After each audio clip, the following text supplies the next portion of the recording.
Se usássemos o Sol como um telescópio de lente gravitacional, seria assim que se pareceria um planeta próximo ao centro. Se usássemos o Sol como um telescópio de lente gravitacional, seria assim que se pareceria um planeta próximo ao centro.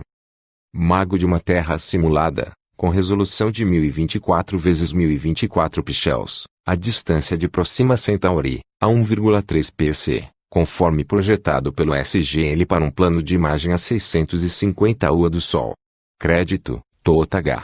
Iturizov, SG. Como Einstein previu originalmente com sua teoria geral da relatividade, a gravidade altera a curvatura do espaço-tempo. Como consequência, a passagem da luz muda à medida que encontra um campo gravitacional, que é como a relatividade geral foi confirmada.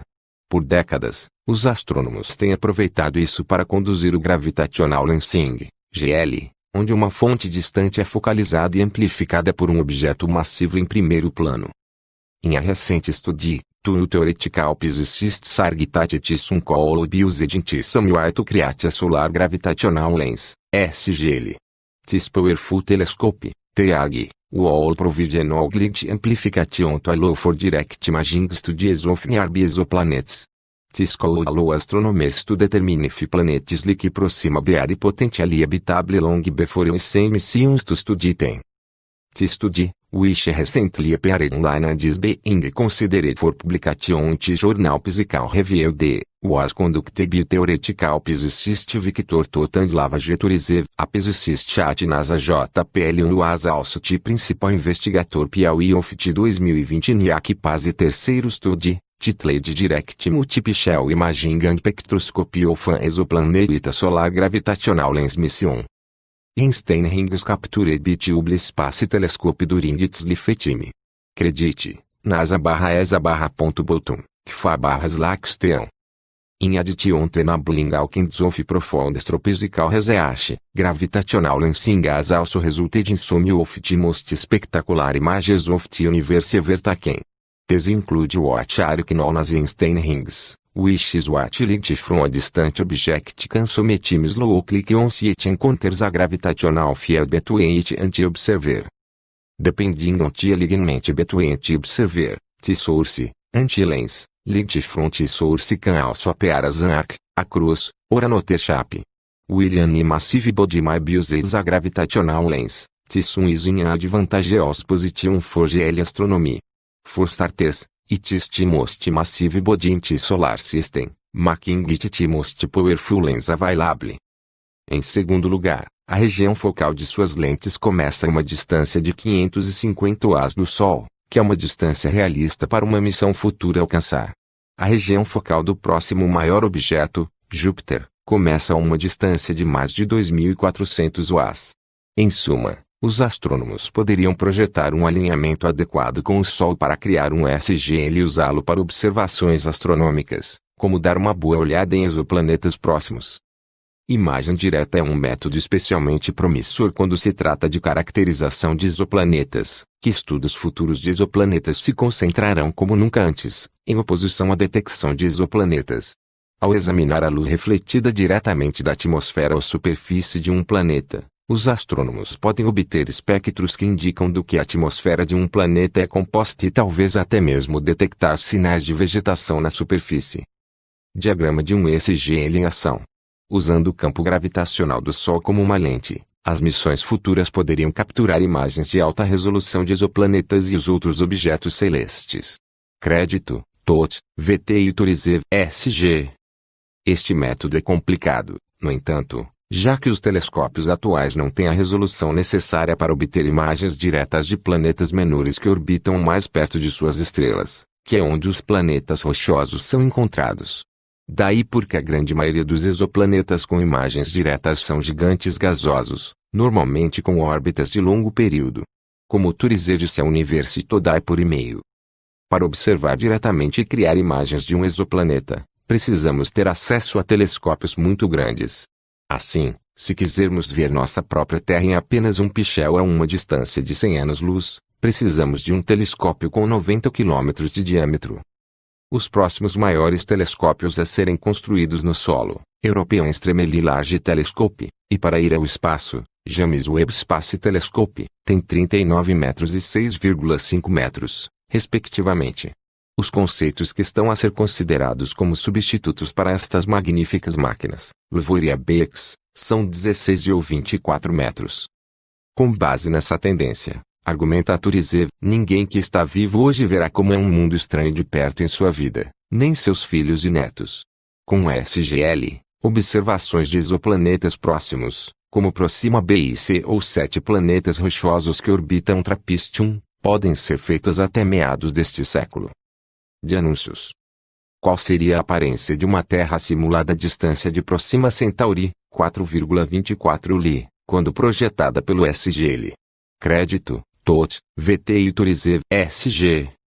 Para determinar se um SGL é possível, TOT e Turizev confiaram em estudos anteriores, onde desenvolveram uma descrição teórica de onda para um SGL.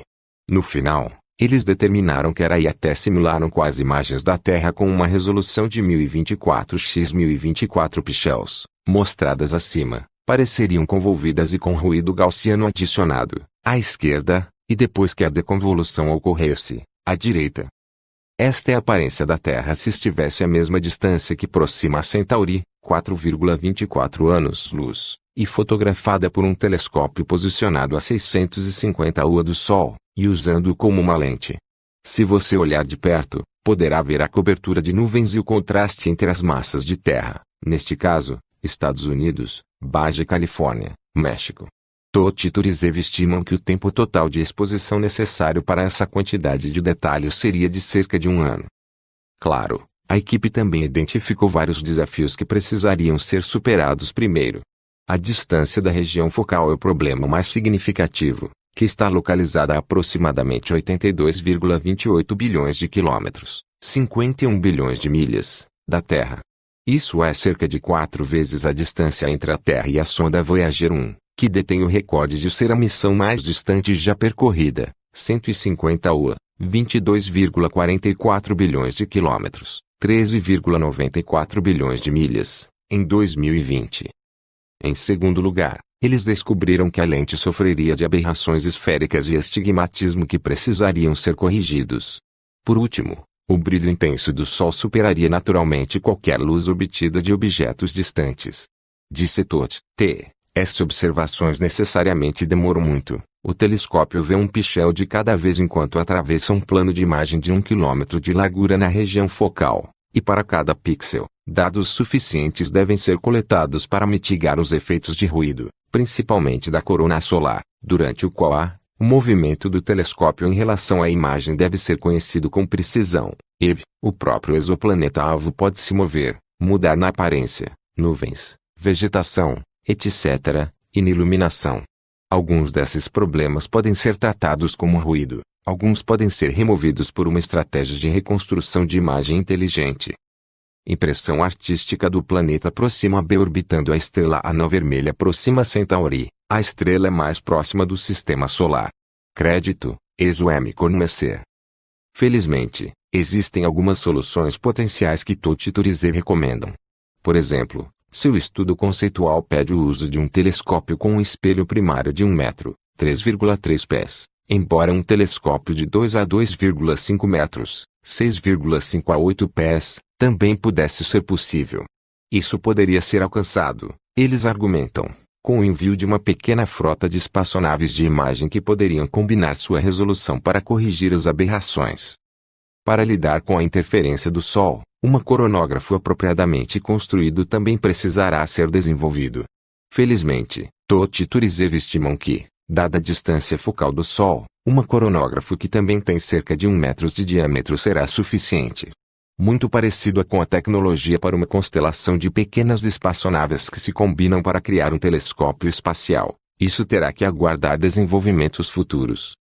Mas as recompensas, que incluiriam imagens resolvidas de planetas potencialmente habitáveis, seriam incomensuráveis. Imagine poder tirar fotos de Proxima b que mostrem o tamanho e a forma de seus continentes ao lado de seus vastos oceanos, supondo que tenha um.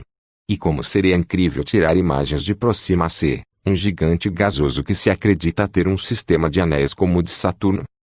Existem também os 3 planetas que orbitam dentro da zona habitável do Trappist-1, todos os quais podem ter vastos oceanos em sua superfície.